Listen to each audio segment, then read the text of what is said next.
Good evening. I'd like to call the East Greenbush Central School District Board of Education meeting for March 11th, 2026 to order. So our first order of business, nope, roll call. So, right, we're missing Rob Marchioni and Jesse for now. Okay. I think they're coming, but so, can I have a motion to order and go into executive session? Kathy, second. Cindy, all those in favor?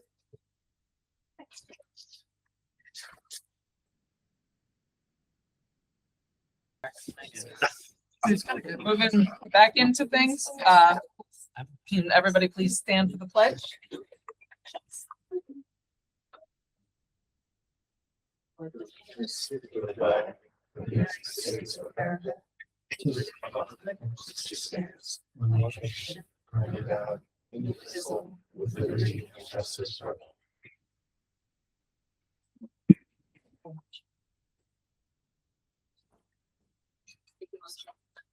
I did. Okay.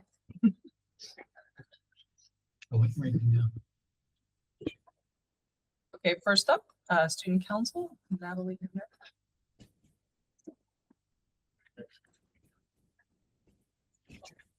Hi, everyone.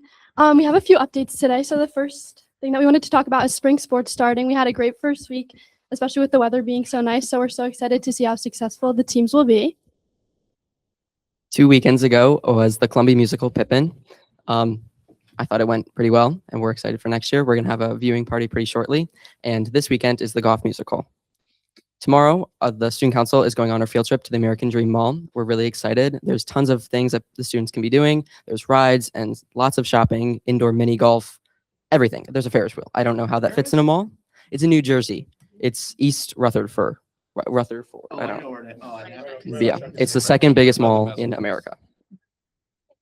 And then Columbia Kicks Cancer just recently finished up their campaign. Last Thursday, we were able to raise over $239,000. It was really cool to see the community to come together, and Columbia was actually able to win the campaign against all the other schools. So that was very interesting, very exciting. And the team really came together at the end. It was a great experience. And then Question: how much did we collect last year? If you know. yeah, so last year we collected just over $206,000, which was a record. And then the year before, Columbia also set a record with $90,000. So we've been able to break our record the past 3 years, which is the record for the area. So that's really exciting. And then there was some fundraisers. At student council these past few weeks, we've been talking about coming up with fundraisers. We're hoping to maybe do a car wash or a bottle and can drive, something in the spring to help us raise money for student council and go towards school spirit events. And that's all we have for today. Thank you. Thanks. Thank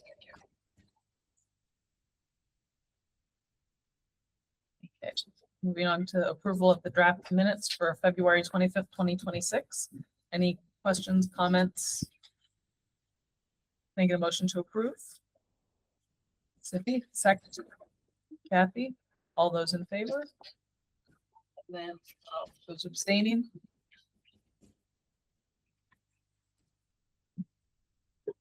Board forum, starting over. Just want to say the Columbia musical was great. Holly's not here to congratulate her. I thoroughly enjoyed that. And I'm looking forward to the golf musical this weekend. And I know our sports teams have also been doing great. It's really been a wonderful time. I'm good for now. I'd just like to say that I watched the musical. It was unbelievable. It was the first school musical that I've been to, and it like blew my expectations out of the roof. It was very impressive. So great job to everyone who was involved with that, and I'm excited to see next year's production. Good, thank you. Good, thank you. Yeah, I just want to echo Pippin was fantastic, and how come she never shows up after she does a great She's recovering. But everybody did a terrific job, and also congratulations to all the kids that participated in the Columbia Kicks Cancer. I got to go to the bingo event they held a couple weekends ago. It was terrific, well run, and had a great time. Gotcha. And moving on to the public forum. Residents, students, employees, and business representatives of the East Greenbush Central School District may address the board on matters concerning programs and/or operations of the district other than matters involving personnel. Members of the board do not directly respond to citizen concerns during the public forum. If a response is appropriate, either the president or superintendent will contact the individual in the near future. Those persons wishing to address the board will be recognized by the chair of the meeting and should state for the record their name and address or affiliation with the district or business. While the board does not wish to infringe upon free speech protections, it must be stressed that the visitors forum is not deemed to be an open forum. The board president will conduct the forum for the orderly and efficient operation of board business. In addition, any remarks which may be considered defamatory or stigmatizing are prohibited and will be declared out of order. All comments shall be limited to 5 minutes. Anybody?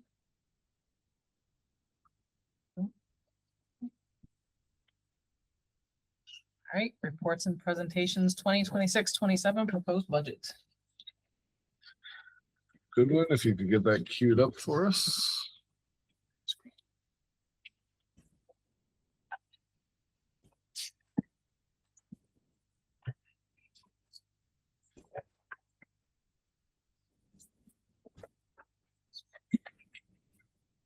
I thought we had a guest speaker for a second.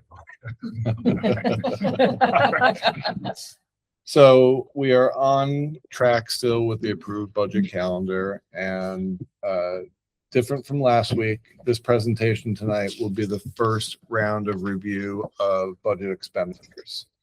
We will be a little bit more narrow in scope on tonight's presentation. We'll give you just a quick update on where we stand with revenue. But in addition to what you will see in your presentation, on the table for you tonight is a greater detail by item and by item code, some of the proposed expenditures for this year. I want to start by saying this is tentative.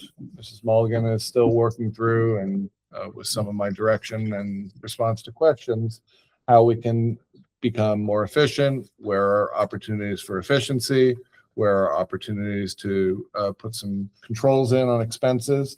This is a draft format, and we're still working through the final proposal that we will get to give to the community for hopefully for adoption on the vote in May. But this will be the first look. So what to expect tonight? Want to be very clear on how does the proposed budget align to our strategic plan that was crafted last year. We're going to have a first preliminary budget overview. Hit very quickly, as I said, where do we stand in terms of revenue? We'll talk a little bit more about expenditure detailed by object and function, specifically what are the codes aligning to. Want to talk a little bit about how the UPK proposal will affect our budget if it comes to fruition. We'll look at quickly what does our budget look like versus where our revenue and expenditures stand overall, some of the next steps, and some important dates to consider. So as you may remember, the strategic plan was created last year with a 2-year window. The board followed that up by adoption of goals at the end of October of 2025. And as we have started to create this budget, we wanted to really think about what do the focal points need to be in terms of expenditures for next year.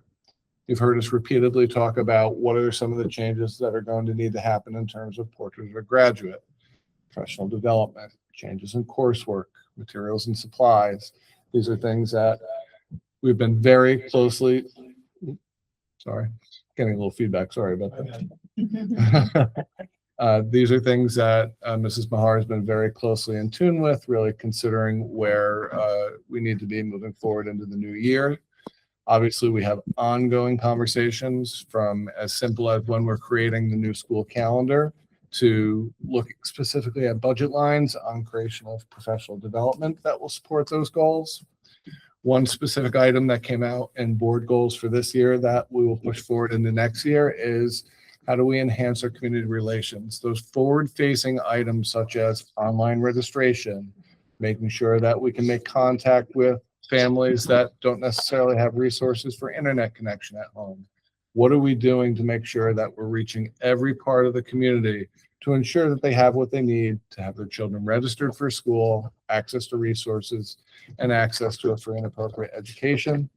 And then we are drilling down and will continue to drill down on some very important policy initiatives, especially with things that are pressing on us that Mr. Goodwin's already working on this year in terms of things such as artificial intelligence. So again, that keen focus on the strategic plan, that's not only the voice of the the staff, that's the voice of the community on things that are important to us in our school system. Quick question.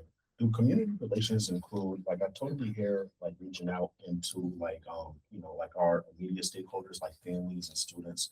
I'm wondering also about like community business partnerships, if that's like embedded in there, or are we principally, and I know we're talking preliminarily, I'm just. No, so community and business partnerships are more in relationship to our strategic community and business partnership community. When we look at curriculum, when we look at internship opportunity, this is focusing on what are we not doing in terms of making sure that if a family doesn't know how to register for school, online registration, how do we make sure that those forward facing pieces that families need greater access to, that we're making it easier for them to get to. So our first look at our preliminary budget overview. So looking specifically at trying to make sure that we have included everything that will be necessary for us to run all of our anticipated programs and make sure that we have the resources to run those programs for next year. We have a preliminary budget proposal of approximately $120.9 million with total budget revenue of about $111.2 million.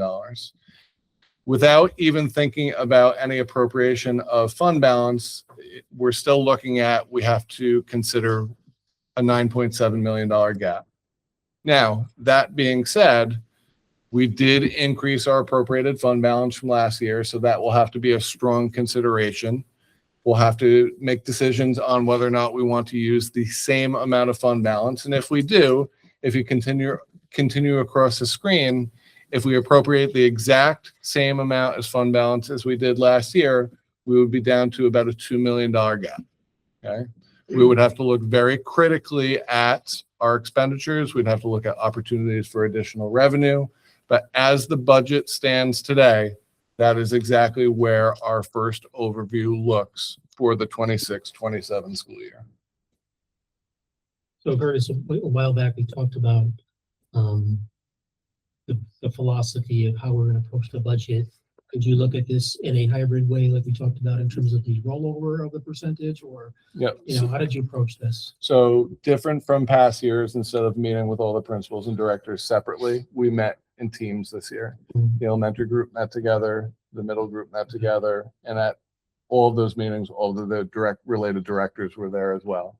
Yes, some of it was absolutely a rollover. When you look at certain class sizes, you just have to push that forward. But in terms of things like programming for special education, what are the needs going to be for technology moving forward? What changes can we make in transportation? We'll talk about that in a little bit. That hybrid approach, we did pull some of those pieces apart, and we'll continue to do so until we're done with the final version of the budget. And I think it's important for the board and the public to know that it was a very inclusive process to start to get things rolling, and it's always a challenging process, but the input comes from all over. I think that's important for us to know that. These are challenging times, so when you had the voices there, at least you can have a starting point. And the principals, even before they got to the table with us, were prompted to meet with their buildings and their stakeholders, so they had voice on what to bring to us and their proposals as well. So again, looking at the flip side of the revenue, the expenditures, again, just a quick review of the revenue. What does the proposed revenue look like for the new year? Again, if we went to the tax cap, we're looking at about a 3.4% increase of total revenue for the new year. There will be some pilot adjustments as well. We're looking at approximately a 5.3% increase in state aid, and our other revenue that falls in the form of tuition, other fees that we collect stays about the same for a new year. So we're looking at approximately about a 3.4% increase in overall revenue for the new year.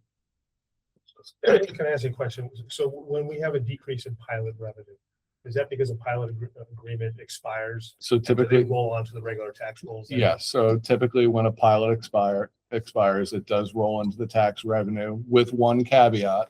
Many times when a pilot expires, also they will file a tax certiorari at the same time. So the full revenue may not come on board. It may be an amended amount, but the anticipation is it goes from whatever the agreed upon pilot amount was through the IDA into now being part of the taxable base for the entire school district. But it sounds like they almost always grieve their assessment and then you have to. It's not uncommon. Yeah. So getting now into some greater detail, these are by object codes, what our anticipated expenditures will look like for the new year. And I'm going to kind of jump to the two main points that are on the screen in front of you that are probably the largest challenge for the school district. The first one being employee benefits. These are health insurance costs, including medical, dental, vision. I just need to be clear that this is not a unique issue that I'm sure you're all aware to our school district. We are looking at double-digit increases in our medical. We're looking at very high increases in our prescription care plan again. And the forecast, to be fully transparent, is for these costs to continue to burden the school district probably into the 27-28 year as well. That being said, Mrs. Mulligan and I are trying to look for efficiencies on where there may be savings with CASHIC, with our health insurance consortium, what we might be able to do internally. But this is one that is a very hard burden for the district to lift, make any discretionary changes on. The other piece that I do want to point out is our debt service as well. That is an anticipated debt service as part of the capital improvement project, but please keep in mind that is offset on the other side of the budget on revenue through the state aid that we will start to draw as the capital improvement project goes through each additional phase. So once we file our final cost reports, that becomes part of the revenue side of the budget. So it offsets one another. Absent, I'm sorry. Sure. Does that offset, is that offset included in the other revenues of the 111 million, or is that in addition to potentially? It would be within the state aid, the building aid. So it's already included? Yes, and if you recall, when we reviewed the tax cap formula, there was that capital exclusion, so there was Okay. the debt service reserve, that's part of that as well, and building aid. All right, thank you. yeah, and that would show up right there on that slide, understated. Jennifer, the employee benefits piece, that's the total benefits including the teacher retirements. That includes all What percentage of that is the health insurance? off and Very majority, yeah, probably at least 60 or more percent of it. And then is that, out of that increase there, we know teacher retirement went down. It did go down, yep, so you'll see in the detailed line item budget that there's a decrease in that line. There a slight increase. So I'm gonna rephrase that. The health insurance is a much larger percentage. It's a significant percentage. There were a couple other employee benefit areas that did come down as well. Like workers' comp, just aligning it with some current positive trends that we've been having lately. So even though we have these decreases in other areas, we've seen a significant increase in health insurance. Right, so although the employee benefits line is going up 7.2%, there's some increases and decreases netted in that amount. I'm just curious, from salaries, like how are we calculating this? Are we calculating like based on today, or are we calculating based on expected billed FTEs? You have to calculate this based on anticipated fill for next year. Okay. So again, getting a little bit more granular, looking at this by function code, this is just an additional breakdown of what was on the previous slide where our anticipated increase in costs would be. This goes all the way from administration through instruction, instructional media, special education, and then it gets down into our transportation costs, again, our employee benefits costs, our debt service with our interfund transfers, as Ms. Mulligan was just talking about, to give us our total overall projected increase. And again, the largest challenge in this being the related benefit costs for all employees. Now, when we start to think about mitigating some of the budget gap that exists, one potential area of benefit to the district is going to be in the governor's proposal on universal pre-K. As of right now, universal pre-K is funded per child per year for each seat that we fill at $5,400 per year. As you may be aware, the district is also contracted with Westar BOCES to fill several of our classrooms beyond our relationship with our community-based organizations. That being said, Questar's billing is by classroom. It's not necessarily just specifically by student.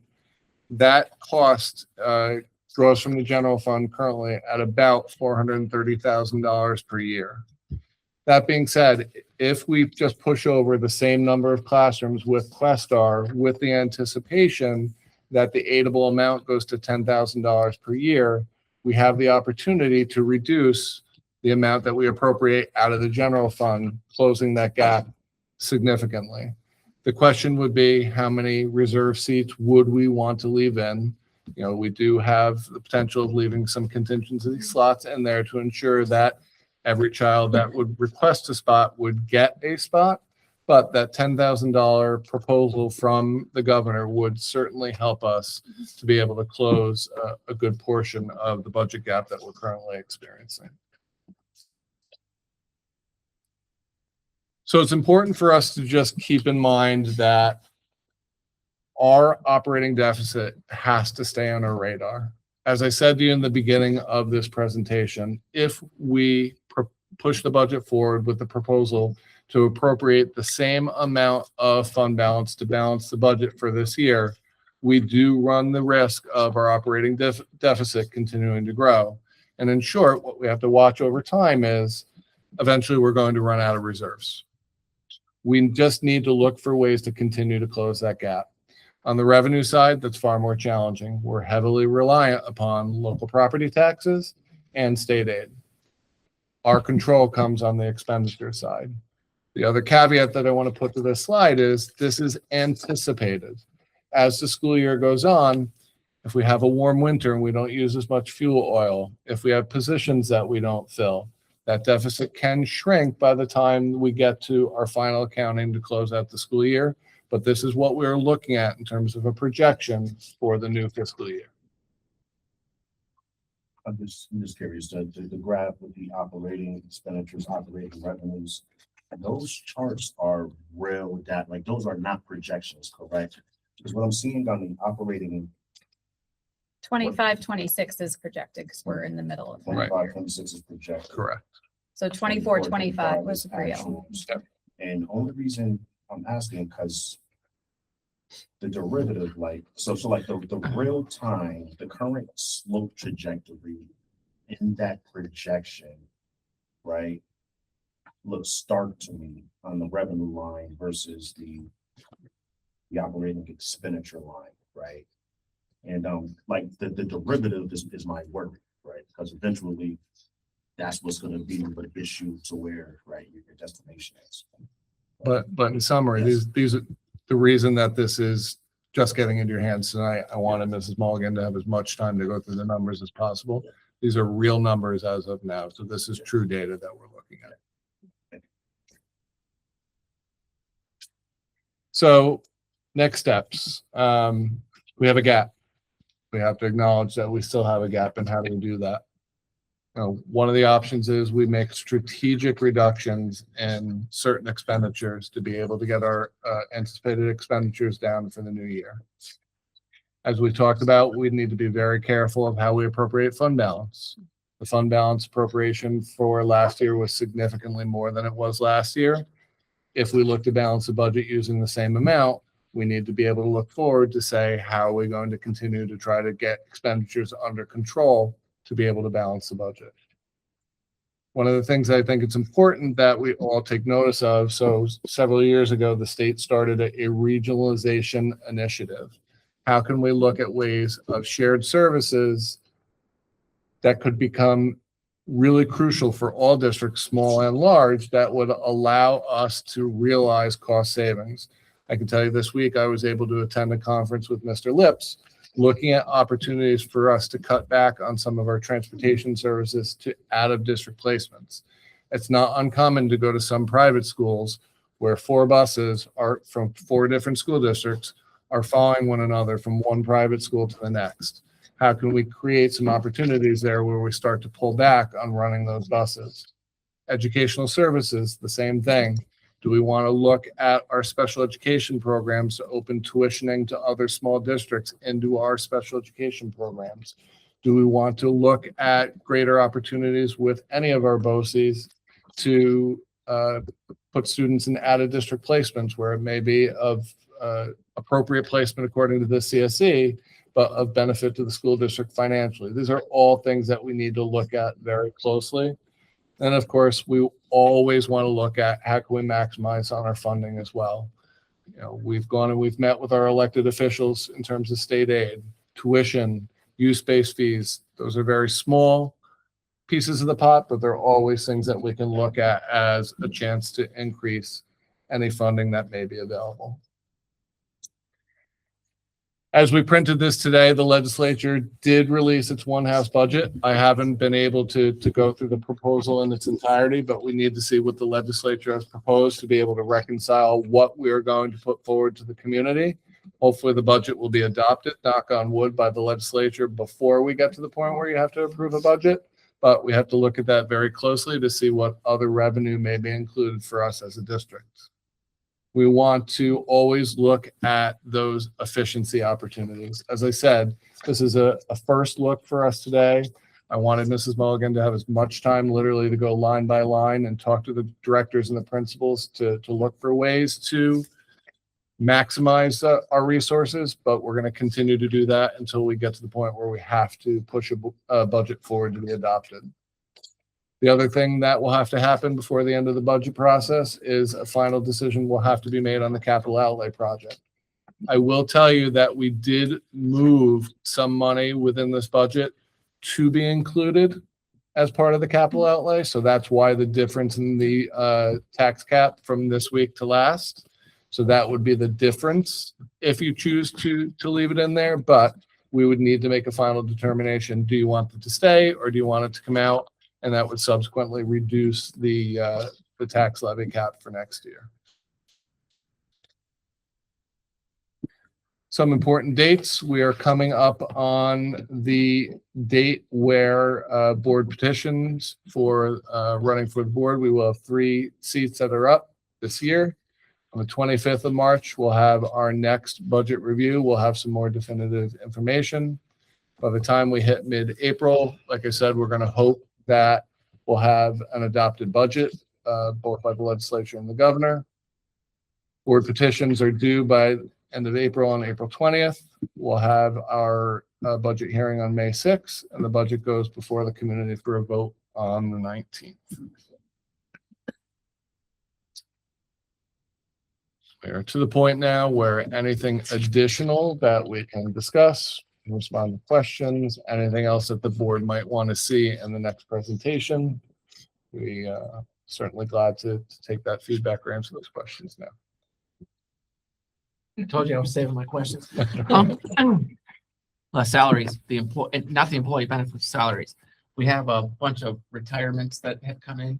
So when you're accounting for the 58.2, that includes, or I should say, that accounts for the fact that the teacher that was making 100, we have somebody that's 50,000 or whatever that is. Is that how we account for that? So sorry, Jen. You want to go? Either Go way. ahead, Jen. Okay, I can go. Yes, we do account for that breakage. The budget is currently holding step 12. That's accordance with the EGTA contract. So, we originally back in January when we had talked about salaries, that included, we didn't have the retirement information yet. So that is incorporated into this budget. So those salaries were adjusted, the employee benefits were adjusted. When it all is said and done, though, when you look at removing an active health insurance policy and you're replacing that person, you have to add that active insurance policy back. But then you also have to add the retiree health insurance. So just based on the health insurance cost levels at this point in time, the breakage ends up getting narrowed down quite a bit. So there is savings, but it's not as significant as it used to be. I see. Okay. So, I'm sorry, so for the retirees, you slot that in as a step 12. So there could be additional savings. if you There hire could somebody be. at So step it's 4, about then you just under $78,000 is step 12. So we've seen teachers hired at a lower step, but then also there's other times where even just long-term substitutes things where, we'll have to hire at higher than that. for certain circumstances. So Just keep in mind the labor market in education is very unstable. I wish I could tell you that there's a great fresh crop coming out of the teacher prep programs. They're soaked up very quickly. Many districts are seeing large numbers of retirements where we're all competing for the same candidates. Question, when you say make reductions in certain expenditures, what, understand that this is all preliminary, just on the surface, like what do you see as ideal candidates? And I don't know if it's too early to, but yeah. So you're looking at your major expenditures. Things that we go to are utilities. You know, we don't, and we had this conversation today. You don't want to just go to a line and cut for the sake of cutting a line. Yes. Because what's going to happen is it's going to come back the very next year and something unanticipated. You're going to be looking for the money somewhere else. So you're going to do some long range analysis of things like utilities. Are there opportunities to reduce electric, gas, oil lines? You're going to look at transportation costs. Again, we were just talking about looking at regionalization opportunities to run a full bus for a year, be upwards of $50,000 a year. There's some significant savings. You're never going to be able to go to a supply line and get enough pens and pencils out of the budget to make a significant reduction. So it's your major expenditures that you look for to try to make those reductions. I'm also wondering, looking at, I love that you have some thoughts here that you put them out in front.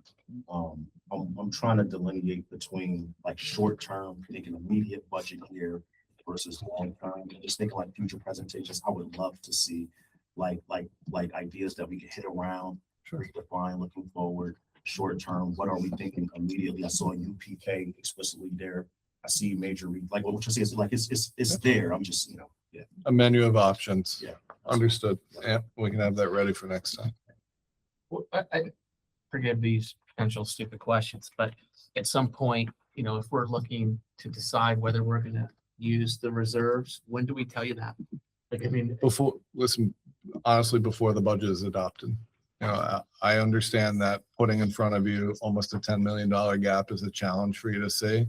It's our job to bring you good options to be able to get there. But these conversations need to be ongoing up until you're required to adopt a budget and the budget timeline to put before the community. but the more we could tell you what we're thinking, the earlier, does it make easier? I mean, at some point, you're gonna have to decide, meaning all of us, whether there's going to be retiree positions filled, right? I mean, is that something we talk about now, next meeting? I think the next meeting is appropriate. It'll give us time to digest any impact, if at all, from the one house budget proposal that we could anticipate. It'll allow a little bit more time to look at the expenditure side of the budget. In full disclosure, the last place you ever want to look at, and you just brought it up, so I'll reiterate it, is in your staffing. Yeah. We are a district that is increasing in enrollment, and we have to acknowledge that. When we see future expenditure reports, could we see each function have a discretionary and non-discretionary total? I think that would be helpful. It's going to be a real challenge for us to do that. We may, can I think about that Yeah. a little bit? Sure. We don't usually break it down without literally going expense by expense. Let me just put some thought behind that. I will say the other thing, what I remember when I was years ago was, I think it's also, and I know we do this, it's helpful for the community to understand that if we have $120 million budget, we only have 5-10% discretionary funding. too. I know you do that. That's the one thing. It's like, it's important that people recognize that there's not a lot of movement. That's salaries and benefits is 80%. Like, what I'm wondering is like, so I know also our conversation is kind of focusing on our structural deficit for the coming year. What I'm wondering is your thoughts out years from now. What needs to occur now, right? Looking forward. So I mean, our revenue, right? Like I think on some levels, it's like we have to kind of slow up, right? The slope of the expenditures, right? And the revenue, I mean, like we're like, so the revenue is kind of is a tougher side, right? Like we could go above the tax cap, but even going above the tax cap, like you have to say, like, is that going to be enough work, right? So I think no matter what, we have to address the expenditure, and I just wondering your thoughts around. And this was the most telling to me. If you probably were to do some regional comparison to where we stand in terms of our salary line, we're about average, probably with every other district in the region. It's employee benefits, it's healthcare costs. We're going to have to really get a lot more aggressive with how do we get our employee healthcare costs under control. If we can manage some of that, we're going to be able to start to close that deficit in a much more effective fashion. I know in previous years, prescription drugs was like driving like 20%. Of like it was like a 20% difference. And I'm just wondering, are you seeing like the same trend this year? 16, this year? Is it? Or do I have the medical and the prescription? The medical, high mark is going up to about 16.5%. Okay. CDPHP is about 10.45%, and the pharmacy is at 20%. Okay. I mean, that's the same in the the private. I mean, ours went up the same amount. Yes, it's happening across different consortiums. Yeah, so Not maybe the long- isolated yeah. to us. Hopefully, the long-term position is that we have to keep going up with what we're doing, but eventually those costs level out when we have insurance costs. We should add that to our advocacy. I don't know if we're currently doing it, but certainly on the advocacy committee, because I think the state legislature, right, federal partners. Well, it's Tomorrow. it's You on a, the committee? it's our, that has to go directly to the federal government, and the state's not gonna have any oversight on that. I really think you brought before, the consortium that the district is in. Yeah. Has to be more aggressive in looking at different opportunities and options for the different districts. I mean, it's kind of status quo, it seems like, with that consortium. I hate to say it, they wrote up many months ago, right? Mhm. So, do you plan on presenting like last year? I thought it was very well done. In terms of the options, we presented options for the board to look at. Yes. Scenarios. Yep. That you looked at, I think could be helpful. It was presented very well in terms of for the community to see where the different things were that were possibilities, and the board could kind of narrow where we're looking at. One of the things I'm looking at the line by line, is there anything that you can share in a future meeting that, I know lines change a lot, you see different numbers, but it looks like, did we add a day on the communication side? Yes. Was that a request by the? Well, that was part of the strategic plan initiative. That kind of, and if anything else that's really kind of plus or minus a significant number, I think just to highlight that to help us, if it's part of the strategic plan, we need to push it off. I think we have those conversations. So, folks, I'm looking at the budget versus operating revenues expenditures on page 9, the graph, and 23-24 looks like the last time our revenues were considerably outpacing expenditures. Was that just a state aid formula? Was that just a good year So in state aid? keeping in mind, I think we've had this conversation before. That is at the end of when foundation aid restoration was happening. Okay, And we were a district that was significantly underfunded prior to foundation aid restoration. That was the last of the multi-million-dollar restoration to foundation aid before it started to plateau back on the formula again. and then I had a question about the capital outlay project. That was $100,000. So right now, we included $175,000 based upon some of the work that we're looking to do. And before we finish tonight, I actually have a menu of options for you from Mr. Bickle on some of the options to consider if we want to leave it in there. So that's not capped at $100,000? Because So that's the- dollar for dollar reimbursement. So the capital outlay, if you go above $100,000, is funded in aid over 15 years versus if we say at the 100 or below, then it would be direct reimbursement at our aid rate the next year. The entire 175 or 100 in the first year and then 75. No, gets if it's, let's say the project is exactly $100,000, our aid ratio is 63%, Jim? 72.1. 72.1. We would get 72.1 cents back on the dollar for that $100,000. Okay, but if you go to 175, do you still get the 72 in the first year, or does the whole thing get amortized? It gets amortized over 15 years. Okay, and that allows us to go over the tax cap but, Increase No, your cap. it increases your cap. I'm sorry, increases the cap. Right. So that could have a cascading effect on future years. So the Is that goal, correct? my recommendation, the goal is if the board embraces the concept of the capital outlay, it's not something you want to do in isolation 1 year. Let me just get this piece of paper to send. What you want to do is look at small projects like this and figure out what do you want to do every year. Because if you do it in isolation, you're going to get that blip in terms of revenue rather than having a constant over time. So I did ask Mr. Bickle following our last conversation to provide for the board just some options of what could be included as smaller projects that are not included in the capital improvement project. So this is just a list of what he had shared.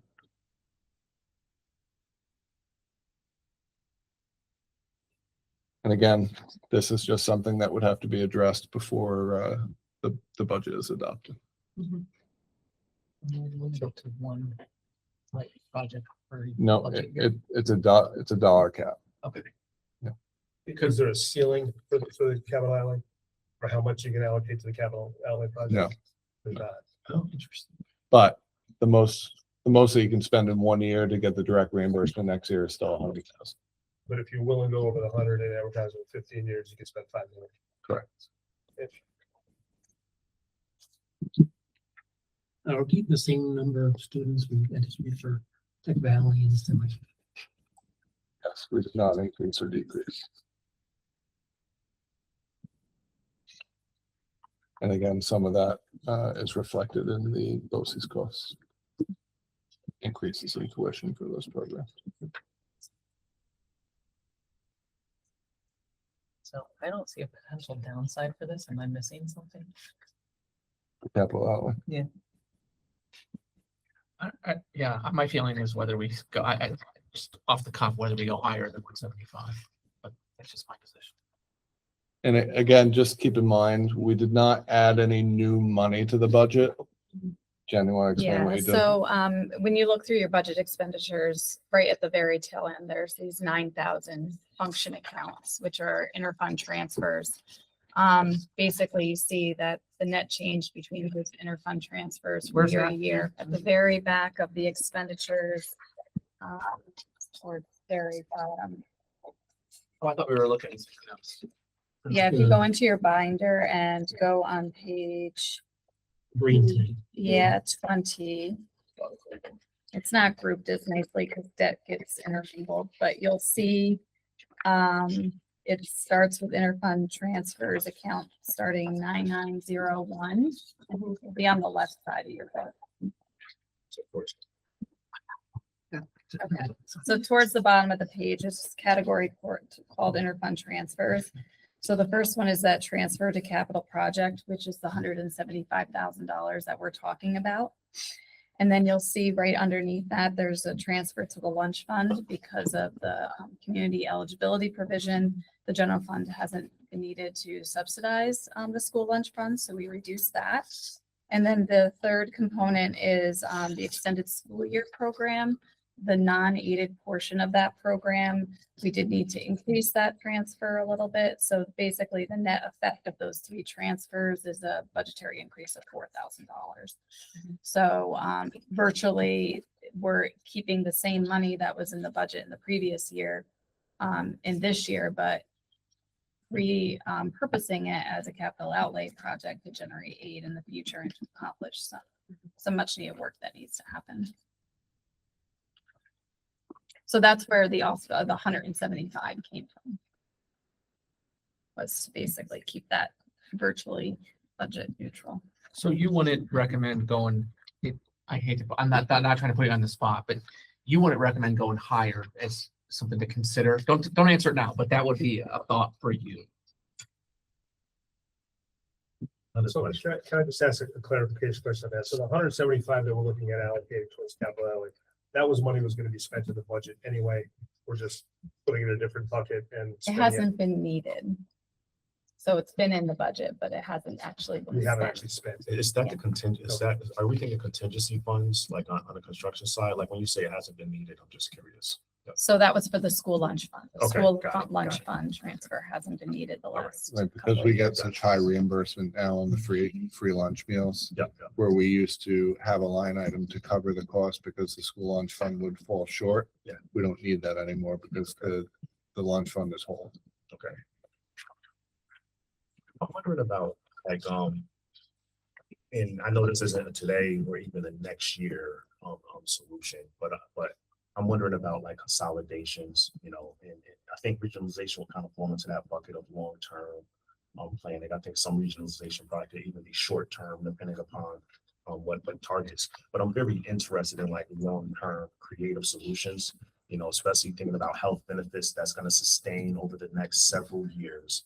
I think to me at least, it just makes sense to kind of consider how aggressive can we be in anticipation of legislative action that even if the legislature comes in and reduce or handles the health benefit option that we could be in a super strong position coming out of it versus just trying to hold on in the meantime kind of perspective. So the consolidation piece, I think, is a very good conversation when we talk about consolidation of school districts. Yeah.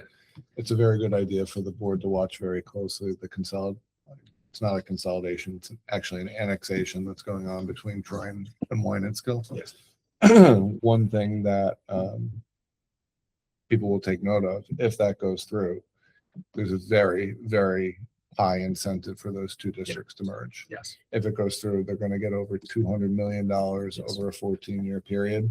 And they've already projected that they would not have to, they'd be able to preserve all of their services and not have to increase their taxes for a period of 5 years to the new school district. So I think that's something that we would want to watch very closely, and perhaps in our summer retreat, start to do some professional development with the board. I'm really learning more about the process and then figure out where do we go from there. That goes 50,000-foot view. You just posted it to consolidation and annexation. So consolidation means that two central school districts get together that see an opportunity for better efficiency, better program, better service to their communities. And both communities have to approve by vote that consolidation. And annexation, similar to what Troy is doing with Wynantskill, only the district that is being annexed has to approve it. And then the board of the district that is taking them in can choose to either accept or deny that vote. And that's the vote that's going on in Wynantskill right So now. the Wynantskill voters will vote at the end of March whether or not they will approve. And if they approve it, the Troy board would make the final decision on yes, we will allow that district to be annexed.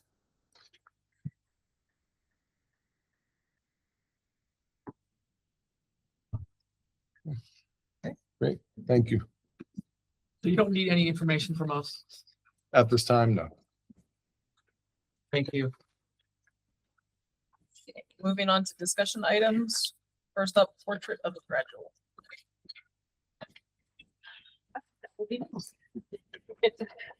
So we had our first portrait of a graduate meeting. It's actually February 6th, which was our half-day professional development. We had a really nice committee of 20 or so members. We had actually 2 board members there. We had Sydney Herring and we had Rob Marcioni. One of the things that we do like one slide. On one slide. But, yeah, one slide. Peter and I are going to share a slide. So one of the things that I did was provide a little bit of professional development around where the portrait of a graduate is coming from, which it is coming from something called New York Inspires Initiative. It highlighted in there, and I highlighted specifically the first transformation, that is the adoption of the portrait of a graduate for New York State.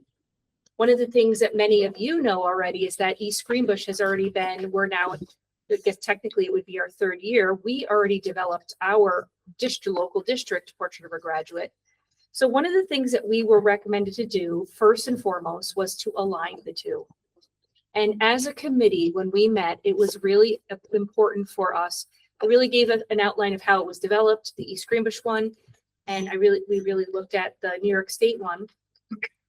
And I talked to the committee about making sure that we keep to our local pride, our local connection, not just taking New York State's and abandoning ours, so to say. So, and I think people really valued that. They appreciated that. So we took the time to work on the alignment. And it took us about 3 hours and we did not get to some final decisions yet, but I just wanted to highlight, I'll quickly highlight for you two that we talked about that were easy. So in the New York State Portrait of a Graduate, they have one attribute, which is critical thinking. So does East Greenbush. Easy, right?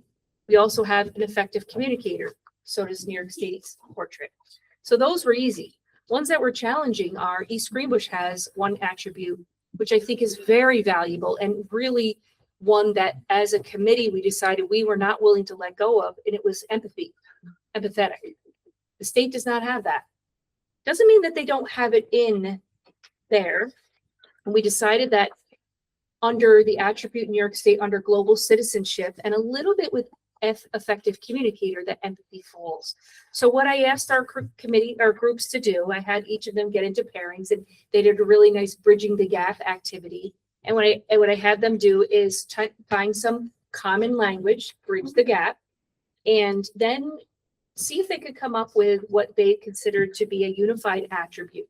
So that we weren't abandoning ours, we weren't saying no to New York State, because New York State ultimately is the one that they want us to look at. We're bringing them together, which I think is going to be important.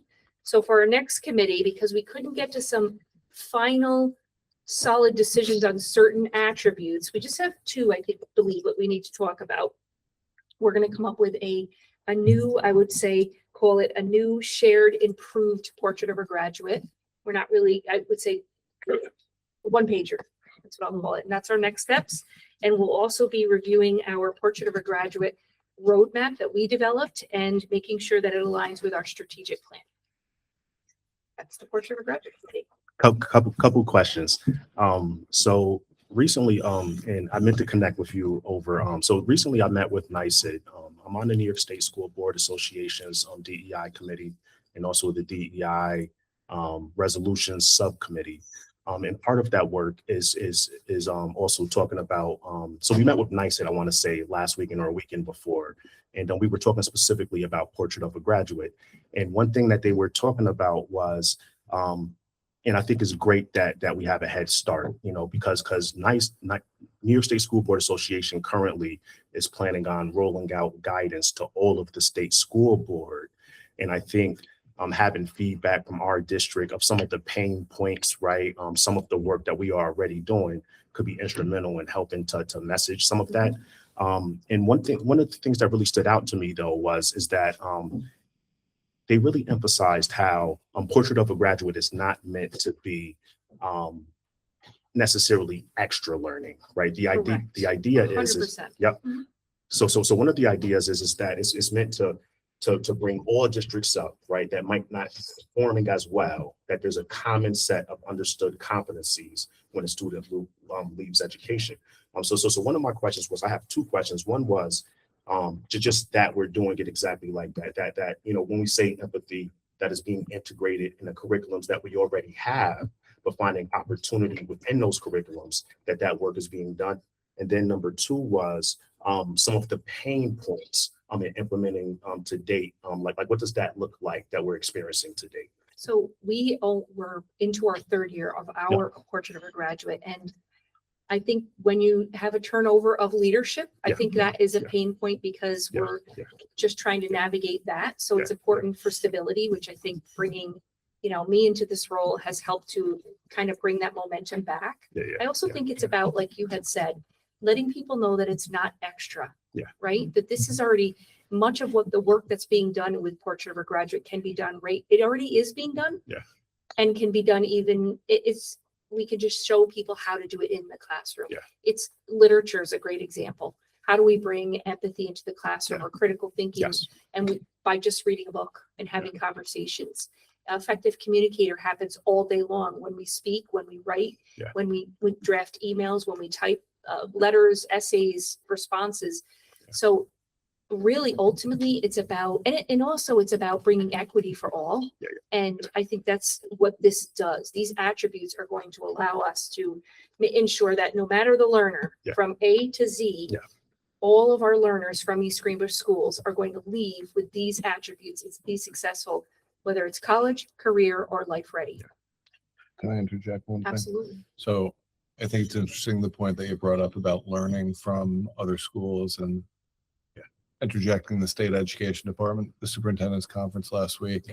The closing always concludes with the commissioner and the high-level staff speaking to the superintendents, and they were very clear to us. Yeah. Do not wait for us. Yeah. Many of you are already doing good work, and their intent is actually to learn on this from what's going on Yes. in the field. Absolutely. Another thing I'm wondering too, and this don't have to necessarily be a now question, but I'm thinking future-wise measurements around progress with empathy, critical thinking, like all of the attributes, like how are we planning to gauge progress in the portrait of the graduate skills looking forward? That's a great question. And actually, in New York State's transformations and the initiative, one of the things I have in their roadmap is by 2020, our cohort of 2029, which means our ninth graders that are our 2029 ninth graders, we will have guidance. I'm not saying we're not waiting for New York State, that by then we will have at least some kind of framework with New York State around how are we going to measure the portrait and the attributes. But we're going to start that work now. Yeah. And one of the things I'm doing, and you'll see in CCS, is I have our summer curriculum projects. And I'm really going to be encouraging staff to bring in, when their proposals are submitted, I really am going to be looking for how is it aligned to our strategic plan, which is heavily focused on portrait of our graduate, project-based learning, looking at new assessment measures, just how are we tying that in as much as we can. So I'll be looking for that as well. Okay. And just to clarify, like what I'm hearing is right now we're kind of in a curriculum, like curriculum design aspect of and thinking like specific measurements downstream kind of.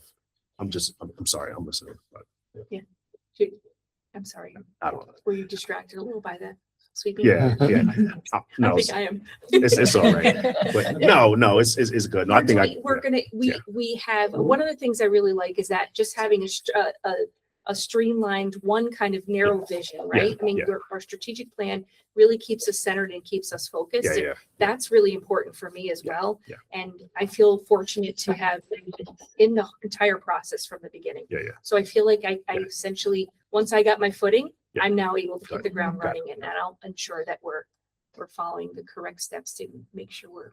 I thought there was supposed to be Yeah. guidance coming out at the end of this year. So my question is, from a board and the regulations, you're doing a great job, whatever you guys are gonna do. What if we find out everything you're doing is not gonna meet those guidelines? I think that goes back to the messaging that we're getting from the state education department. They're not looking to say you're doing something wrong. They're looking to say, how can you do things differently? And how can we learn from you? I think some of the anchor spots are going to be really around assessment. There's been, here's one of my only major concern points, and Lisa and I have talked about this. When graduation measures came out, there was large conversation and it got picked up in the newspapers. Regents are going away, regents are going away, regents are going away. If I could put my paycheck on the table right now, regents are not going away. Our accountability measure from New York State with the federal government right now is through the regents exams. Do I see reducing the number of regents? Yes. Do I see an anchor in math and ELA, math and science, some iteration of that? I absolutely do. Beyond that is going to be where we're going to be able to create our own pathways. Okay. Could you potentially take an AP strand of classes? Could you be a humanities major? Could you be an arts major? That's where I think it's going to change. They need to answer that assessment piece, and that's the piece that really has been lagging. Beyond that, there's going to be strengths. We're a big school. We might be able to have 4 or 5 art teachers in our high school. We might be able to have a robust music program where a SCODAC, they're much smaller. They're going to be limited. Maybe they've got really good history teachers and their humanities pathway is going to look different. It's going to be able to morph based on the strengths of your school beyond that. But what are the core requirements going to be? That's really what we need to hear. Yes, English regents, math regents, you're going to have to take it and pass it before you leave high school in New York State. Okay, thank you. Any more questions? All right, Peter's gonna address the AI committee. Yes, thank you. So the AI and Learning Committee was formed out of our professional development plan for this year. Okay. So that was one of the things we decided to do this year. And it's a group composed of many different stakeholders. We had teachers, we had administrators, we had students. Some of us were also parents in the group. I want to say thank you to Mr. Buno and Mr. Temple who were there. We had the first of 3 meetings that are scheduled to tackle the issue of AI in the district. It was a day-long session, so we really rolled up our sleeves and dug in and started talking about this issue. Because some of us weren't teachers, we spent about an hour and a half in the beginning of the day sort of leveling up, tying the question of why back to our educational philosophies, things like the Bloom's taxonomy, the 4 C's of learning, and connecting those over into the portrait of a graduate, because everything that we do, as Dr. Coates, said, is aligned. And so once we were at that point where we all felt, okay, we get why looking at the AI issue in the light of what we're all anchored in educationally, once we had that, we proceeded on. And then the question is, how? And deciding to use AI in instruction can be a daunting question. I mean, if you're someone who has taught for 10 or 20 years, you've perfected your instructional practice, and you're not necessarily interested in changing things because it's working and you're getting results. But what's happening is we have to address the fact that the world is changing around us.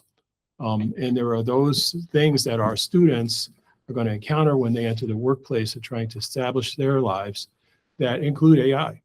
AI is pretty ubiquitous nowadays, and it's only going to grow. So we talked a lot about that, and I brought in some materials called Edu Protocols. Everyone received a book, and these are lesson frames, which kind of give you an idea about how you could go about, you could make it fun, but also go about introducing and using AI in the classroom. And they're kind of entertaining. One of them is called the Iron Chef. It's modeled after the Iron Chef show. In that particular protocol, you have teams of people that are competing, and you have a panel of judges, and they get 2 minutes to meet the educational objective and 1 minute to present it. And then so the judges have a rubric that they follow, and they will score the presentation, and then people rotate around. Another one's called Wicked Hydra, which is aligned to the inquiry approach to teaching, where you basically create a mind map, but the only things you can add to the mind map are questions. So questions that build on questions, and so on. So we had a number of protocols that we tried. We actually tried them out in demo sessions in small groups all around the room. Spent pretty much the balance of the morning doing that, having a lot of fun and learning that this is actually really possible. After lunch, we talked about the current status of AI in the district, just reviewing the products that we have available. Gemini prominently is one of them, and Notebook LM. We also have another thing that mostly the teachers use called DIFIT to help generate materials for use with students. And then we had a really, really helpful discussion about the ethical issues surrounding AI.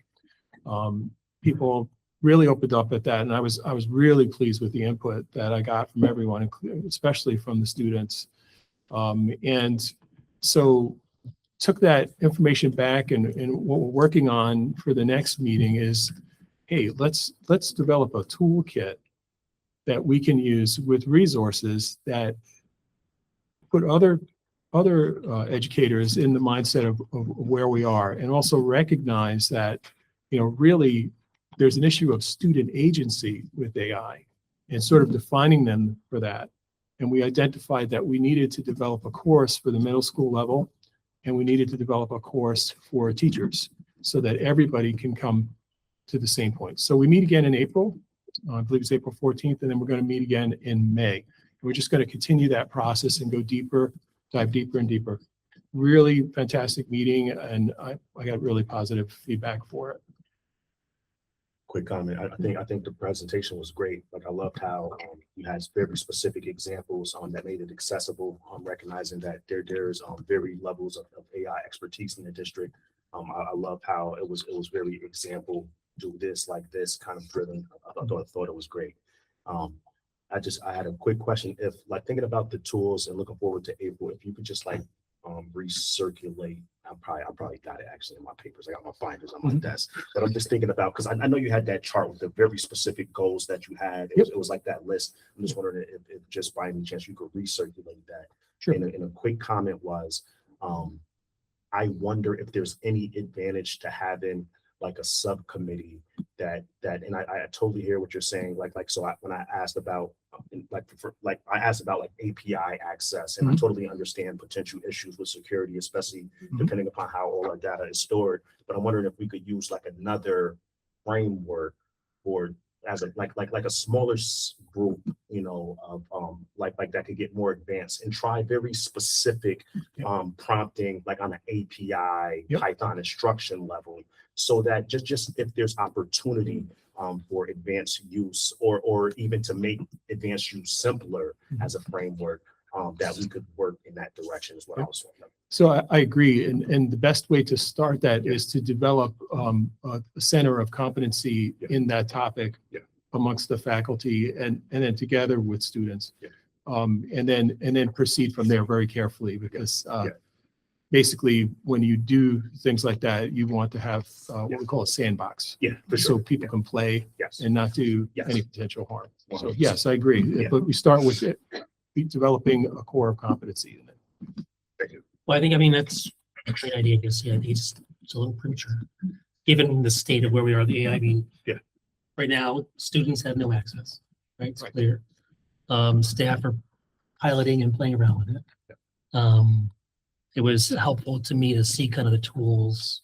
We're in the public sector, education sector, how these things are being used. I think that, my biggest concern is always, towards the end of the meeting, talking about the impact and how it may change instruction for teachers and staff and how they approach, all the work that they've done, like you said, over the years.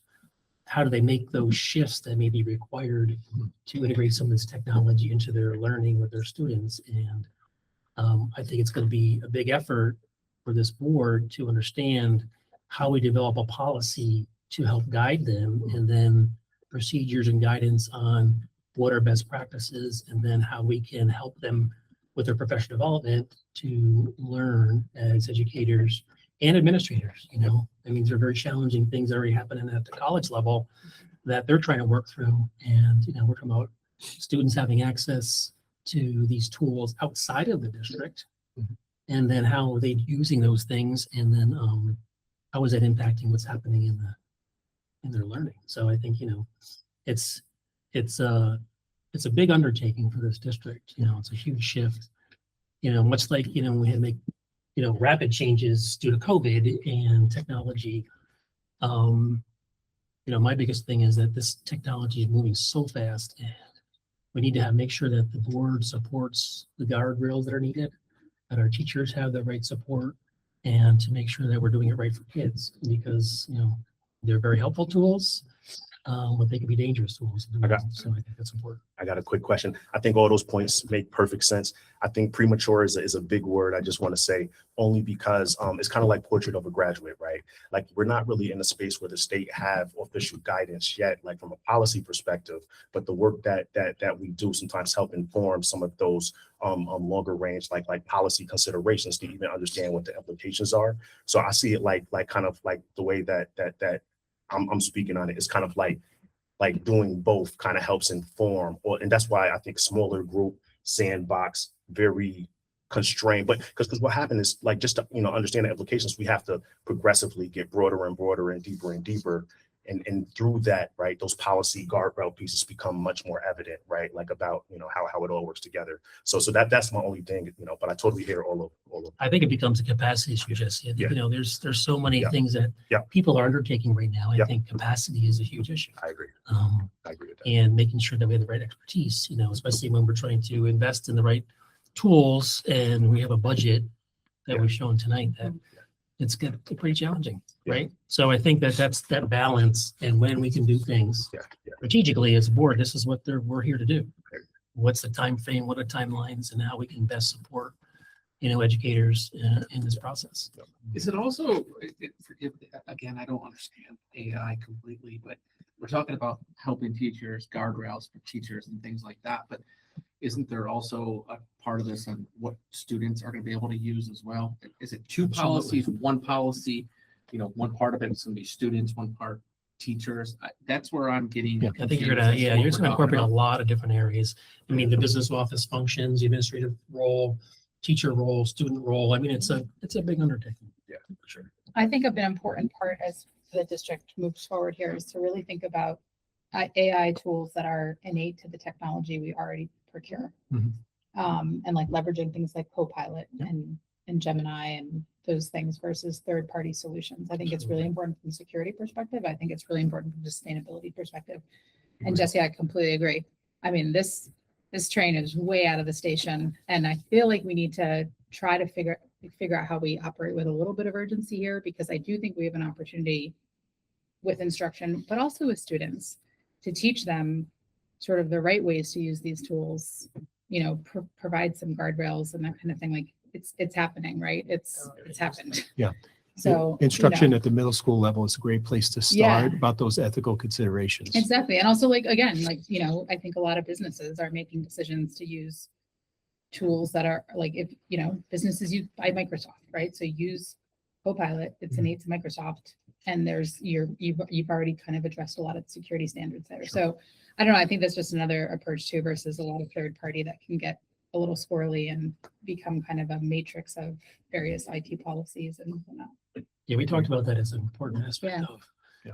of building on what we have now, through the Google Suite, obviously, but different tools do different things, and that's the issue. And Peter presented that, and the different tool was excellent, and some of the other areas we show, but these tools have different functions within them that we just have to make sure that we're using either what we have in place, but also it's going to be layered on with something else. So it's going to be an interesting conversation as we go forward in the learning committee, and it ties into the technology committee and curriculum committee and budget budget. So there's a lot of different cross for all these different workings. Yeah. Will this committee be the one that creates the policy or makes recommendations? So thank you. The end game is to inform the board about what a policy could look like.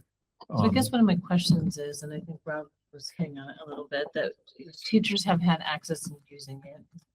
Students, we haven't opened that up, but writing policy before you know how it's going to impact students, the flow chart of that would be. And that's exactly why we're taking this approach, sort of reverse engineering it, so that we gain some experience through pilots first.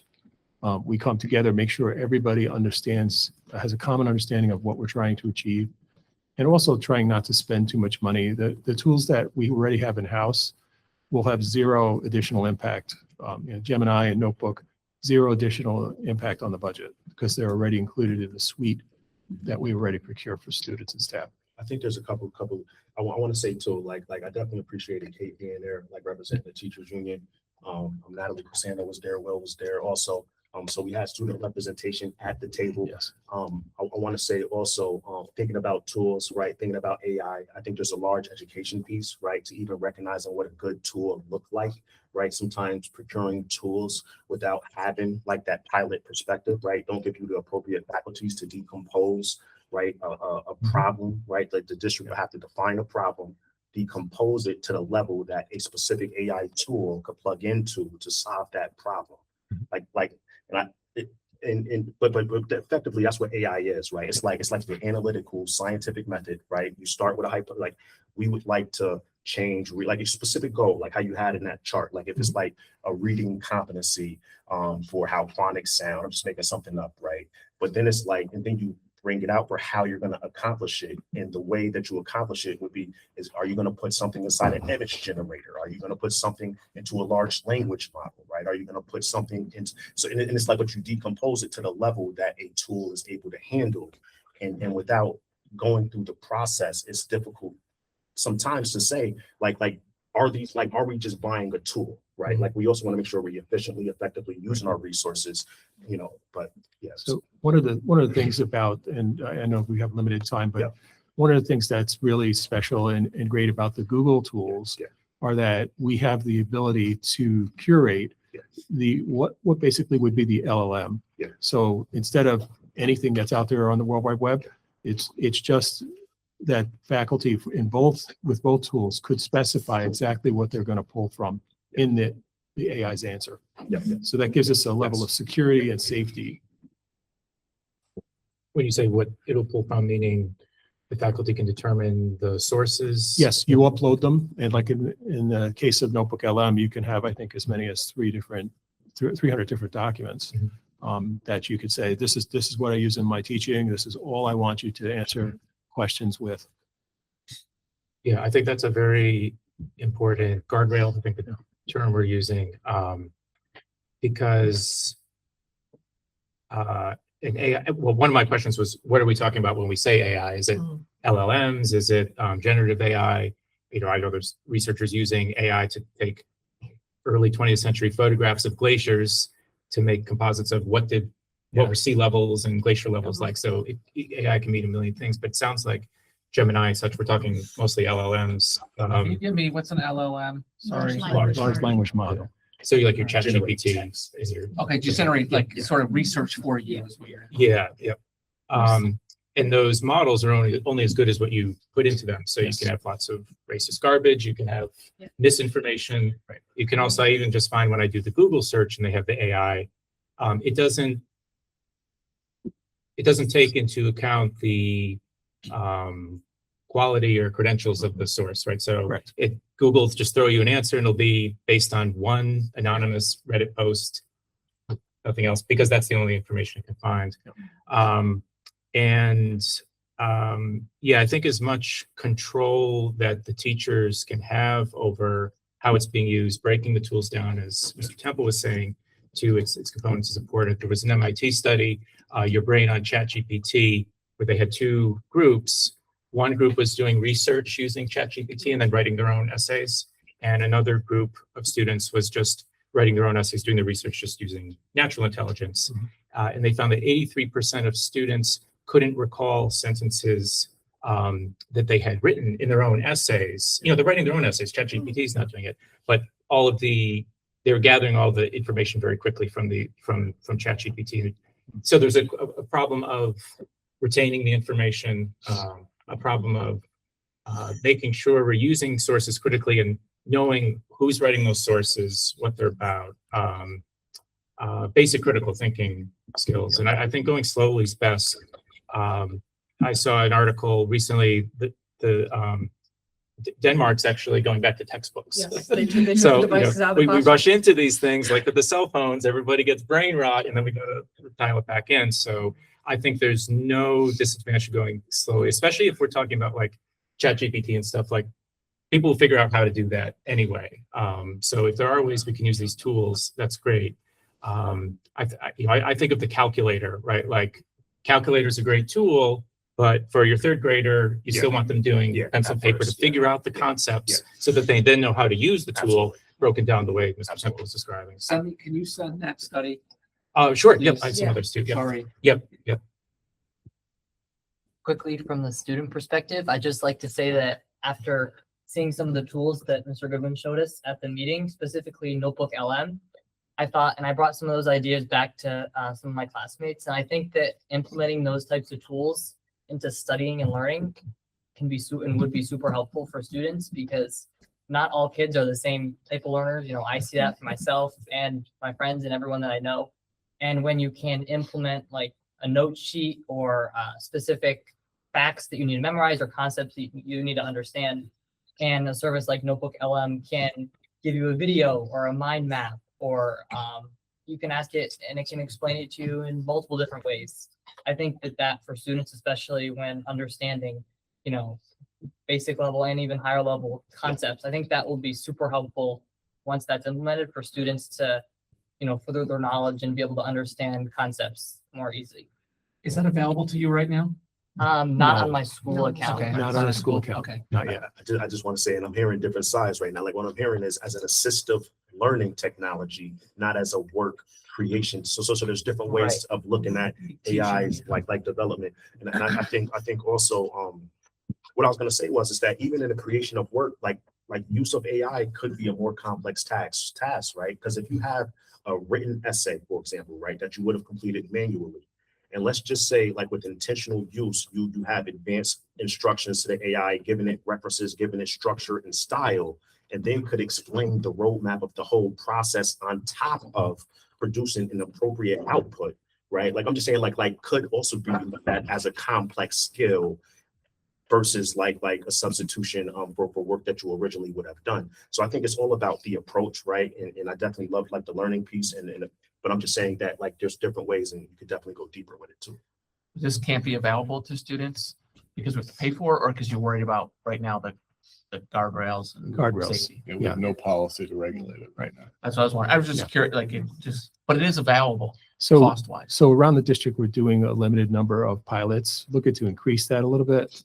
And, you know, they serve all different areas, different classrooms. Some are for special ed, some are for world language, and like one's going to be for ELA coming up soon.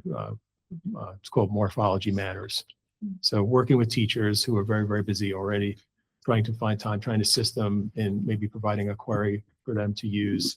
And then they have to think about how am I going to use this? And then when they're ready to, they say, okay, Peter, you know, open the permissions up for this group of students in my period 8 or my period 6.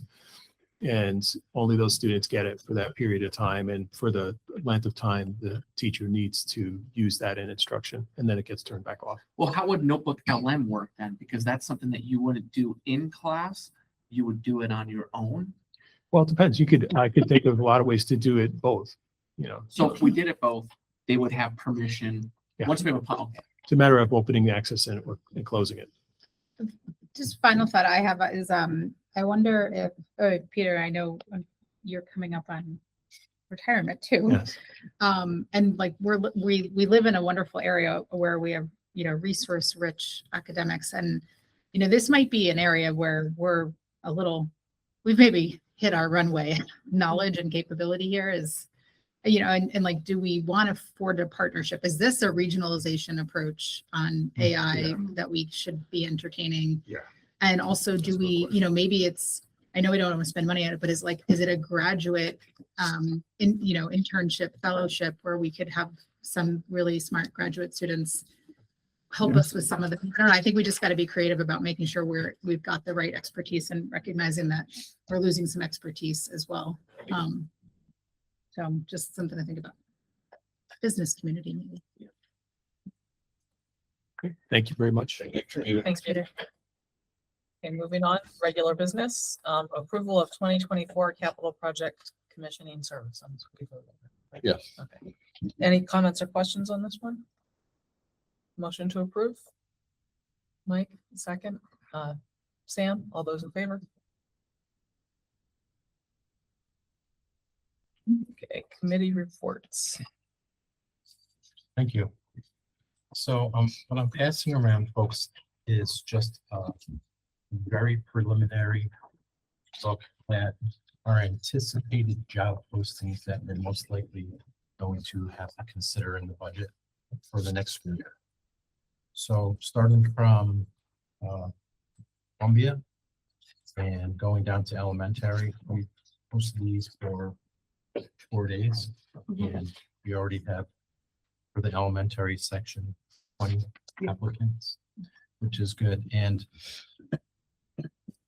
our approach this year is a little different than what we've traditionally done. We in the past have waited till close to the budget to put this out. So our thought process is we'll get an early jump on this. We'll get some candidates that are fresh.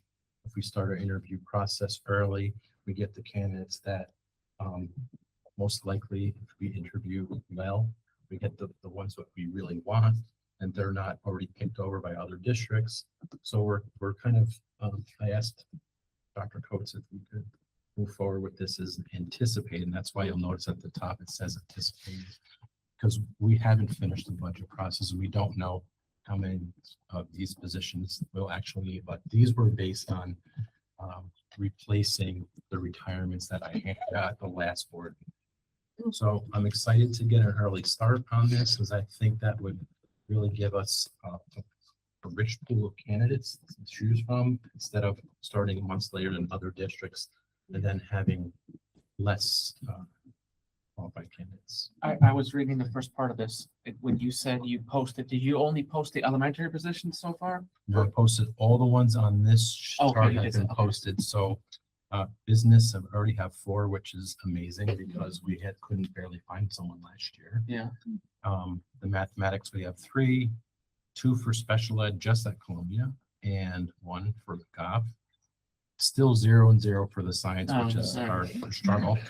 And we're working on that. That's a whole different conversation for another day, because we have some backup Okay. plans for that. Well, that's And good news. 7 counselors, Yeah. school counselors, which is good. So this is very encouraging for me to see the preliminary results, and that was only 4 days. Yeah. Good. Is there any questions in regards to this that I could? Do we ever do Emily. contingency offers, or does it typically time out with the budget? Like this amount of time will sort of, We decided to post this for a month. yeah, and then do we do like a contingency offer based on where we land on budget, or do we just assume the thing? That's why it's posted as anticipated. Okay, So we posted these for 30 days, Mark. If at the end of 30 days, it looks like we may have to make a reduction, anticipated got it. allows us to say, Got it it, didn't work okay. out. Sorry, we're not going to fill that position. Got We'll know hopefully close to 30 days. Yes. Yes, and yeah, some of I these, figured it would time out pretty well, but. I think it's pretty well known that some of these that we pretty much have to Okay. replace because of enrollment. When you post, do you normally post for 30 days? Is that typical, or is that longer than normal? Usually 2 weeks. But we're out early enough. Oh, I see. Okay. The pool of candidates is not, I hate to use the same words again, it's not as rich as it's been in the past. We're probably going to get an early onslaught here, and then it's going to slow down. I see. Okay. Part of the issue going out too early though, and is, this is a good idea, but when you get to the offer stage, teachers will play against the different districts. So, some have the philosophy of waiting to see what other people do, and then, so it's a kind of a double-edged sword. High Yeah, profile areas, math, science, Yeah. special education. multiple offers, and good for them, right? But not good for us. And we don't have the same latitude as some other districts in their contracts to be as competitive always. What was with that, the Marty? step placement. We We- don't. Do not. Do not. So we have some contract language that kind of limits Right, some of right. our placement on step. So yeah, we could be quickly or easily basically outbid on some of that, but being proactive and early, I think I'm anticipating that we're going to get more results in. My fingers crossed. Good results. Very good. Thanks. Any questions? Thank you. Okay. Moving on, Health Insurance Review Committee. Yes. Thank you. So on Tuesday, February 24th, we had our Health Insurance Review Committee. The agenda for this committee, we had invited Highmark. So we have 2 medical plans, Highmark and CDPHP. And the pharmacy benefits are through Highmark's ESI, Express Scripts. So everybody that's on CDPHP and Highmark goes through ESI. So we had Highmark come in and present some data on the 24-25 plan year. So that plan year is aligned with our fiscal year, July 1 through June 30 of 2025. So that data include the Highmark medical information and pharmacy overall. So that would be those members on CDPHP plus those members that are on Highmark. So the average membership on the medical side for Highmark was about 1,600 members. There's some pretty detailed minutes attached to the agenda, so you can review those as well. But some of the benchmark, it really got into the data, the why, what's driving some of the medical cost increases. And our medical and pharmacy actual claims had increased by about 15%, which is in close alignment with what the medical premium is doing as well at the 16.5%. One of the areas, there was a few things, there's some very high cost claimants. On the medical side, there is a stop loss policy. So any claim that reaches about $500,000, there is insurance on the medical side for that. But about 81 of our claimants with paid amounts exceeding $50,000 accounted for about more than half of our total paid claims. We did see an increase in high cost claimants about 32%. And our top 4 diagnostic categories accounted for 60% of our total medical costs. So there was some things there. The other thing that we noticed was that there was an increase in utilization of the ER. So one of the things we want to do is some of the changes that in terms of managing healthcare costs is trying to steer behavior too within your own market. So within our district membership. And so we're going to be looking at, we asked for some more data on our emergency room visits to see if there was a concentration in a certain age banding. And we want to do some targeted communication to see if there's other opportunities that are lower cost for telehealth or even the urgent care versus just going right to the ER. So there is some cost containment strategies just through more open and transparent communication that could help change behavior. So that was a little bit more on the Highmark medical report. And it's a pretty detailed report, lots of data. The other piece was on the prescription drug plan. So specialty drugs accounted for about 51% of our total plan costs. And that was an increase of 48% over the prior year. Humira was one of the top specialty drugs with overall costs. The numbers are pretty staggering when we see them. One of the things I did want to point out is when we implemented last year for beginning July 1st, the free market health, which put some utilization on GLP-1s and just some more guardrails, if you will, on some things. That data is not reflected here. So this is the prior plan year. So we haven't necessarily seen what the direct impact of that is at this point in time.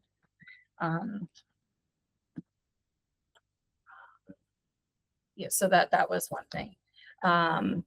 We also asked for some additional information regarding there's a new movement towards biosimilar type drugs and manufacturer rebates and how they impact each other, because basically the pharmacy side of the plan, we are self-insured for that.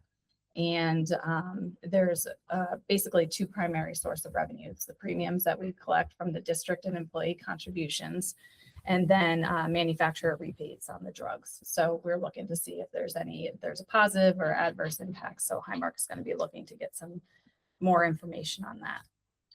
So that was the Highmark report. The next area that we reviewed was just the performance of the prescription drug plan. So the prescription drug plan really accounts for, when you look at our medical premiums, it's about 30% of the total premium. So when we're talking about 20% cost increase, that's significant, but a 16% cost increase on the medical side is going to be a lot more because that's a significant portion of our premium. But we want to manage that because it is self-funded. So in other words, if we have a really high cost claimant, which stop loss insurance is not affordable in the pharmacy industry, the cost is way too high in relation to, the benefit that could be achieved. So we've been monitoring that. There's a link in the minutes to some charts on how that particular fund is performing. It looks like there's some improvement. So back in 24-25, the deficit that plan incurred was close to $1.4 million. But going into this year, we're trending from data through January. That deficit will be about closer to $500,000 is what it is looking like. So we still have some catch up to do with the reserve because one, serious cancer issue could end up causing $1 million claim right out of the blue. So we want to make sure we have a few months, cash requires 4 months on reserve. When I was at Questar, we even had 6 months just to help deal with that variability. So we're continuing to monitor that. The other thing that we talked about as a committee is wellness programs. So it's just in relation to changing behavior, is looking at, is there more opportunity to increase communication over wellness? And, you know, perhaps that can help steer behavior, which ultimately will help impact, you know, perhaps, you know, our overall healthcare costs. So there were some digital platforms, telehealth and Well 360, and some virtual physical therapy products that some have utilized. And also some may have seen this app called Noom for like weight management and mental health well-being, coaching, one-on-one resources. So there's a lot of resources that are no cost to members that are really driven to help overall wellness, which can help drive down medical costs. And then the last piece was on communications. We had one of our committee members bring up something that came, you know, from their labor relations specialists regarding the pharmacy benefits. So when we're talking about like, what is CASHIC doing? What is happening to help maintain costs? The CASHIC consortium was on the least controlled utilization plan, meaning that Highmark's whole book of business was on a higher utilization management plan. Highmark did make a business decision to, as of July 1st, to go to this Best RX, which is basically some back-end pharmacy management to help encourage, you know, safe utilization. For example, you know, people have, you know, prescriptions sitting in their cabinet with all these extra pills that they never utilize, things like that, to make sure that prescriptions are being delivered safely and not in excess. So those are some cost contingent matters that, you know, Highmark is bringing forth, as well as a copay armor product, which is like a coupon. Kind of crazy that you have to get coupons when, you know, for pharmacy benefits. So there are some other things that are happening within the consortium to help manage some of these costs. So we're going to be getting further details on that at the end of this month, so then that we can do some more broader communication throughout the district on that. So that it was a very long committee meeting compared to normal. So there was a lot of information and detail there. And didn't know if anybody had any other questions. Jen, the 1,600 members, that's retirees, And their dependents. Yep. So that's actual covered people. You mentioned the term age banding. Are you looking at kind of like where things are happening in terms of utilization of ER? Yes. Groups of people, is that what you're talking about? Yep. So that was one of the metrics we asked for. So for example, if the ER visits are coming from our active population, you know, we can target certain communications that way. If it's from our retiree population, then perhaps we need to target more that way. So we're just trying to understand, you know, where that higher utilization is coming from. So then that way we can maybe, you know, share some additional information that might be helpful for them. And honestly, you hear in the news all these long ER visits. I think it would be helpful for the members to know that there's other options. The telehealth option, I have that, and it's fantastic. Yeah, I would shock people who go to the ER. It's the last place I would want to go. Unless you need tested, right? Yeah. But so this is, again, I guess I don't understand how a health insurance cost works. So when we go to Highmark and we say we need our new plan, it's based on prior cost. It's not based on. It's based on, yeah. So basically CASHIC as a consortium, all those, it's a fully insured product, but it's the CASHIC consortium. So it's not a community rated plan where it might be the greater capital district, for example, a certain regional area where costs are pooled to rate an HMO, for example, an HMO to be rated. So like in the private sector, you probably see more community rated HMO plans where it's a different population. This is just the 20 or so group of school districts where their medical claims are coming together. And then basically there's negotiated rates to estimate what are those claims going to be. There's obviously administrative costs, you know, that's part of that. And then premiums are derived from that. Okay. So it's basically what's the whole premium for CASHIC, and then what is the experience of the individual districts in terms of how that premium is ultimately calculated. And largely the consortium has been a positive for us. Like I'm imagining across a broader population of like, and the reason why I ask is because you know, sometimes you see health differences like in different segments of the population. I'm just wondering, like for us, is it actually positive?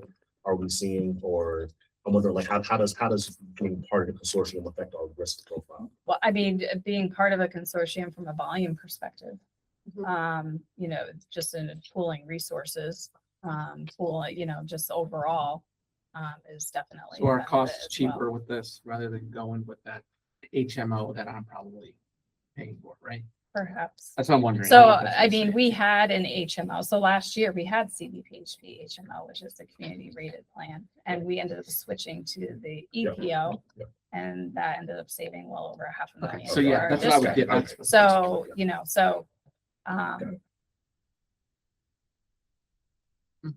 health insurance is a very difficult situation nationwide. I had another district that, you know, looking to move to a different consortium, thinking, you know, things are going to be better from one to the other. And, you know, so the increases are everywhere. So in a prescription plan, somebody decides they want to go on needs to go on a medication. Something that's, I don't know, let's just say Wegovy, okay? Does the school determine whether that person meets the eligibility, or Highmark? We're self-insured. Are we self-insured on that? We are in terms of the claims, but Highmark ESI is So they're going to deny administering coverage. it. Okay, Yes. they will be the denier. I was wondering how you would know what to do. Okay. Don't want to be in that. Yeah, definitely not. Yeah. No, I was like, oh, this is insane. Okay. I have a question. It's probably an ignorant question because I don't really know how health insurance works, but can the district choose copays to disincentivize certain behaviors? So could you say, we want the copay for the emergency room visit be $400 or telehealth is $0, and then broadcast that so people can make their decision. If you want to go to the ER, go to the ER, but just realize there's going to be a cost associated with that. That would be all subject to collective bargaining Okay. negotiations, because the health plans are written into our, So our we could do contracts. that. It would just have to negotiate it, Yes. and then the insurance company would implement that for us. I mean, generally, Kashik had moved to a model plan. So when the district had transitioned from RCG Health Insurance Trust over to Kashik, Kashik had been working on a model health plan, and that was negotiated amongst all the districts, so there was uniformity there. So Thank you, Jay. Interesting. Did they know, did Highmark know maybe why there's a spike in the emergency room visits? Like, are there urgent cares closing? Are employees not able to find a primary care doctor? Like, we didn't or it just happened to be specifically there was a lot talk, it of was just more emergencies? utilization. So there wasn't anything, I guess, in the environment that was ultimately impacting that. It sounded like it was more behavior.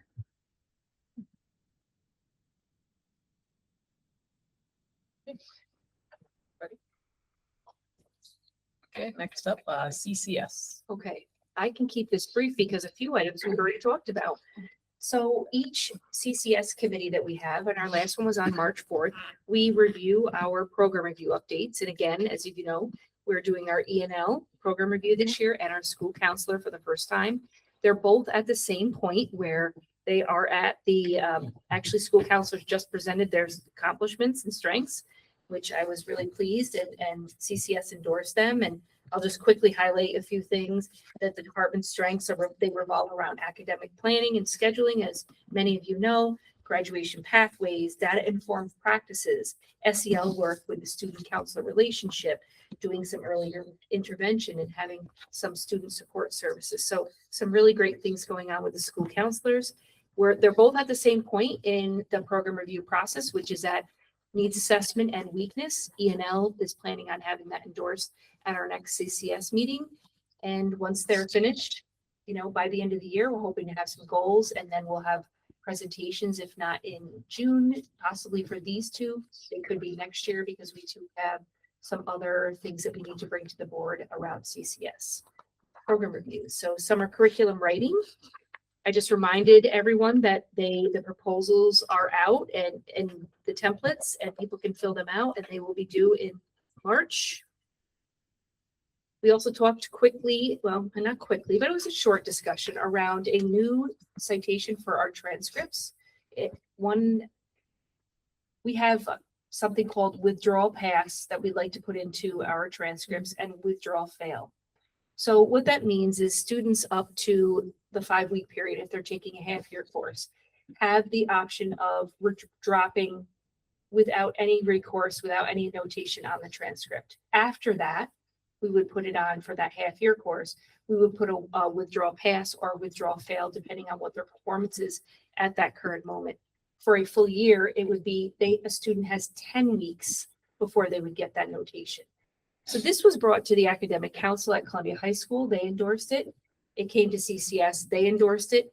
This notation is a little bit more in line to what we would see at the college level, where it really, once a child is at that mark, 5 or 10-week mark, that's really where we want to see that a child attempted it. We want to make those notations, really hold the students more accountable, for any child that's really dropping a class after those really lengthy time periods. 5 weeks and 10 weeks, I feel like is very fair. So Are we seeing a substantial amount of withdrawals that we're trying to discourage? I don't think that's what it is. I just think it's more of, students are, there's nothing that's put on a transcript, and there's really no accountability, and there needs to be reflection of that in some capacity on a student transcript. So I think that it's something that's been missing. It's a gap that really we're seeing that needs to be filled. That, and the only other thing what we talked about Portrait of a Graduate. I'm not going to go over that again. The AI subcommittee, we went over that. And then I just want to remind everyone that we're having our full day regional PD day on Friday. Really excited about that. The offerings are really fruitful this year and very rich. And we have we had over 250 staff sign up that just officially, but I know unofficially, we've got a few people sign up through email. So I imagine we're up to the 300 mark. Really excited about that for Friday. Looking forward to it. Quick question. Because withdrawal fail is a GPA impacting grade, No. correct? It is No, it is not. Okay. We do use it at the college level, exactly the same way they're proposing to use it. And I will say that there has been kind of a trend of just kind of giving up on a course and deciding to drop it. Kind of like, I know when I was younger and I'd say, I don't want to play soccer anymore. My parents would say, you signed up for the season, you're going to finish the season. So kind of this incentive of, we want you to try to finish. But the withdrawal pass or the withdrawal fail will not impact their GPA, but it would just hold them accountable that. But at the college level, withdrawal fail is at SUNY Albany.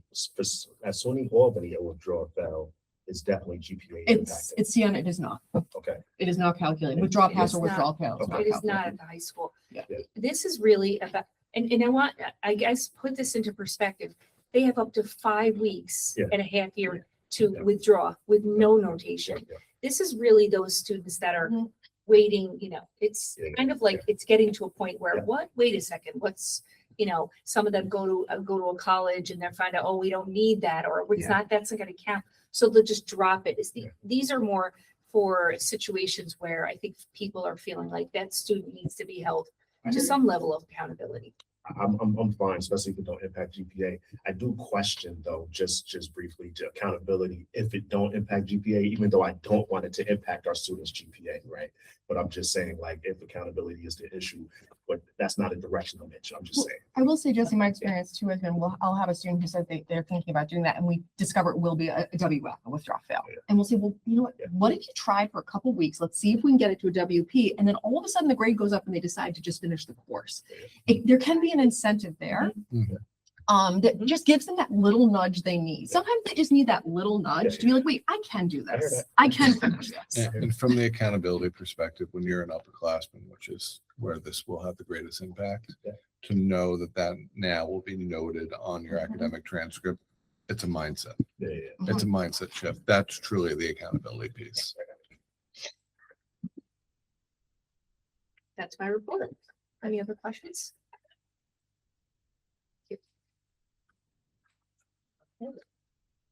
So I will go very quickly in the last part of committee reports here because we have discussed a great amount of this. So I was able to attend the state superintendent's conference this past week and was part of lobby day to our state legislature as well. I'm the co-chair of the state legislative committee for the superintendent's conference.